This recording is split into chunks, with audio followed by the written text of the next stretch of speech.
They told you this was compassion. They told you this was about helping vulnerable kids. But what happens when a system built to protect children becomes a pipeline for organized theft, and the people in charge act like accountability is optional? Because this isn't just waste. It isn't just bureaucratic mistakes. It's a test of whether America still believes in basic moral reality. If you steal from children, you don't get excuses. You get consequences. And what you're about to hear, straight from a U.S. Senate hearing, shows you why the people who failed to stop it are suddenly hoping you look away. On January 31st, 2026, the Minnesota Star-Tribune reported that staff at the Minnesota Department of Human Services repeatedly flagged fraud risks and lax safeguards, only to have those concerns ignored, dismissed, or met with retaliation. According to that reporting, current and former DHS employees sent an anonymous letter to the U.S. House Committee on Oversight and Accountability describing serious and systemic failures dating back to at least 2019. Employees reported being reassigned, called racist and xenophobic, sidelined, excluded from key discussions, and in some cases subjected to what they described as threats or workplace surveillance after raising red flags. Minnesota's Democrat leaders did not reward integrity. Instead, they punished it. When bipartisan legislation was introduced to establish an independent inspector general, Minnesota Democrats blocked it. The Democrat House Speaker at the time explained why. An inspector general, quote, is not part of the budget framework, citing an $18 million cost over 4 years. As billions were being pilfered by fraud and as whistleblowers were being silenced and punished, Minnesota Democrats had the gall to say that an inspector general costing only $4.5 million a year was too expensive. That wasn't fiscal prudence, that was a choice. It was willful blindness. The programs move billions of dollars each year, and they're concentrated within a relatively small number of administrative pipelines. Minnesota's Somali community receives welfare benefits at rates far higher than the state average, making these programs both financially significant and politically sensitive. In a state where the two closest statewide elections were decided by less than 1%, the Somali community votes overwhelmingly Democrat. The numbers are stark. 81% of Somali households in Minnesota receive some form of welfare, 81%, compared to 21% of non-Somali households. 54% of Somali households receive food stamps compared to 7% of non-Somali households. 73% are enrolled in Medicaid compared to 18% of non-Somali households. And 27% receive cash assistance compared to 6% of non-Somali households. In December 2025, Minneapolis resident David Hoke, who's here today, accompanied by journalist Nick Shirley, visited child care centers, autism clinics, and healthcare facilities across Minneapolis. They went on a Tuesday, not a Saturday, not a holiday, not in the middle of the night. Tuesday during the day. What they found, blacked out windows, misspelled or non-existent signage. I will say we will always remember the Leering Center that promoted good leering. Multiple, quote, providers registered to the same address and no kids present. It's amazing having child care centers and autism centers with no kids. And by the way, it's not subtle. You walk up, there's no toys, there's no kids, and the windows are blacked out. This is not hidden. It is obvious, except for the Democrats that didn't want to see it. Had the state done its job, had it sent inspectors instead of press releases, that fraud would have been obvious. To understand just how calculated this fraud became, consider the most disturbing example of all. In September 2025, federal prosecutors charged Asha Farhan Hassan for orchestrating a $14 million fraud scheme against Minnesota's EIDBI autism program. The program exists to provide medically necessary early and intensive care to children with autism. Fraudsters turned it into a profit engine. According to the charges, Hassan and her partners recruited children from the Somali community, paid parents cash kickbacks, used unqualified individuals as quote-unquote therapists, and billed Medicaid for services never provided or grossly inflated. Where a child did not already have an autism diagnosis, the scheme allegedly worked to obtain one. In other words, there was no child they could not qualify because the diagnosis itself became the means to an end. According to the University of Minnesota, 1 in 12 8-year-old Somali children in Minnesota was diagnosed with autism, compared with 1 in 28 non-Somali children statewide. In Minnesota, Somali children are 7 times more likely than their non-Somali peers to receive autism quote-unquote treatment. These figures show extraordinary concentration and extraordinary billing, the precise conditions fraudsters exploit. And here's the deepest human cost. Telling an immigrant child that he has autism, not because he does, but because someone wants to get paid.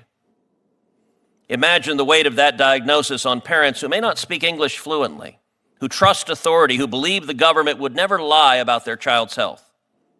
That label can follow a child for life, shaping education, self-image, and opportunity.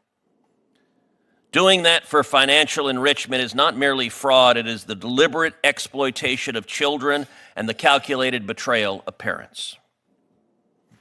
And once fraud proceeds are laundered and sent overseas, in 2023, the Somali diaspora sent nearly $2 billion back to Somalia. Once they're sent overseas, they're effectively unrecoverable. Meanwhile, Al-Shabaab, the U.S.-designated foreign terrorist organization and al-Qaeda's affiliate in Somalia, controls large swaths of territory and systematically extorts money moving through its financial channels.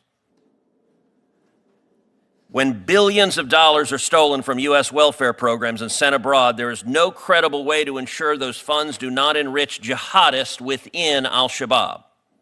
As one confidential source told the Manhattan Institute, the largest funder of Al-Shabaab, an Islamist terrorist organization in Somalia, is the Minnesota taxpayer. Listen to that again. The single largest funder of Al-Shabaab, a terrorist organization in Somalia, is the taxpayers of Minnesota. Taken together, the evidence before this committee leads to one unavoidable conclusion. Minnesota was warned. Minnesota's Democrat leadership failed to enforce the laws it passed, and that failure allowed organized fraud to flourish, harming children, betraying families, and robbing the public of trust and resources. This hearing is necessary because Minnesota's elected Democrats were complicit in this fraud. They stood to benefit politically from looking the other way as fraudsters robbed the taxpayers of Minnesota. Look at the bench of witnesses. To this hearing, I invited Governor Tim Walz. He's not here. I invited Attorney General Ellison. He's not here. I invited Mayor Fry and Tiki Brown, the commissioner of the Minnesota Department of Children, Youth, and Families. Not one of them agreed to testify and defend his or her conduct. They are hiding out after having served as the lookout in a bank robbery that was robbing the taxpayers of Minnesota. The people of Minnesota and the American people deserve better.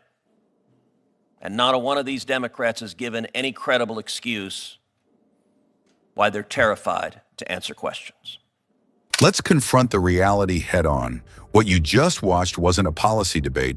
It was an indictment of a governing culture. And once you see the pattern, you can't unsee it.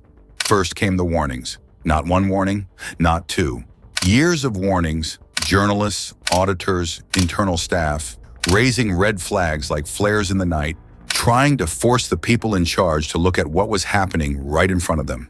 Then came the laws on paper, new safeguards, new rules, new language designed to sound serious and responsible, while the money kept flowing and the system kept paying out and the incentives stayed exactly where they were. And then, this is the part no one wants to say out loud. The people who tried to stop it were treated like the enemy, reassigned, sidelined, labeled, pressured. That's not oversight. That's a shutdown. That's what it looks like when a machine stops protecting the public and starts protecting itself. And look at what that reveals about priorities. An independent inspector general, basic oversight, was framed as too expensive. Too expensive, while the alleged fraud totals are described in the billions. So ask yourself, if the problem is real, why block the watchdog? If the system is clean, why fear sunlight? If they did nothing wrong, why wouldn't the most powerful officials show up and testify? Because that bench of witnesses matters. The absence matters. In a serious democracy, leaders don't hide from questions when children and taxpayers are on the line. They don't dodge accountability and call it leadership. They don't treat scrutiny like oppression, unless they're terrified of what scrutiny will reveal. Now, let's be careful and let's be honest. Fraud doesn't represent an entire community, and law-abiding families, especially immigrant families, often get exploited twice, first by criminals and then by politicians who use them as a shield from accountability. That's how this works. The public gets scammed, the innocent gets smeared, and the people at the top get to say, "How dare you ask questions?" while doing nothing to stop the bleeding. But that's exactly why enforcement matters. Because when government refuses to police its own programs, the vulnerable become the cover story, and the criminals become the beneficiaries. And the stakes go beyond dollars. When money is allegedly laundered overseas, you don't get it back. When oversight collapses, trust collapses. And when trust collapses, the entire safety net becomes a magnet for predators who know the system is blind, slow, and politically protected. This isn't just about Minnesota. This is about the blueprint of modern one-party governance. Big promises, bigger budgets, and accountability treated like an attack. The public is told to pay, to stay quiet, and to accept that mistakes happen, even when the same mistakes happen over and over, in the same direction, benefiting the same networks. So here's what should happen next, if we're serious. Real independent oversight with power to investigate and subpoena, whistleblower protection with teeth, not press releases, immediate verification and enforcement, attendance checks, audits, suspensions, prosecutions. And yes, political consequences for leaders who treat oversight like a PR problem, because a government that can't or won't protect children's programs from fraud has no right to demand unlimited trust. Because this isn't just fraud, it's a moral crime against children, enabled by people who wanted the benefits of virtue without the burden of responsibility. If you want more breakdowns like this, full clips, clean timelines, and the questions the media won't ask, hit subscribe and share this video. And in the comments, tell me the simplest question every official who refused to testify should have to answer on camera.